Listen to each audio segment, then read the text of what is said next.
Good day everyone, and welcome back to my channel. In this video I'm gonna go through how to remove the programming made on an RX3 219 RC receiver made by your ET remote. In the previous video I showed how to set up the programming for the ET remote. If you click on here, I've programmed the two buttons here at the bottom. You'll see that it's programmed. Okay, so for removing the programming, you need to go into the programming of receiver.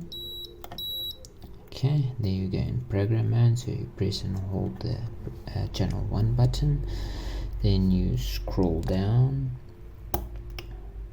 channel 1, channel 2, or channel 3, and then it says erase. You select erase. Then you can choose from addresses channel 1, channel 2, or channel 3, or you can select all. For now I'm going with channel 1. Then you press channel 1 button for select.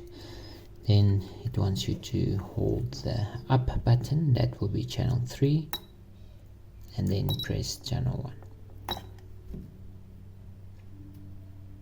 Okay. And you can just go back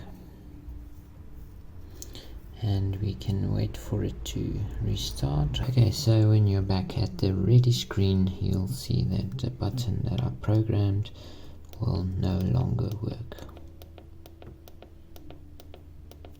Okay, so that's how to remove the programming made on the RC3 290 RC receiver with your ET remote.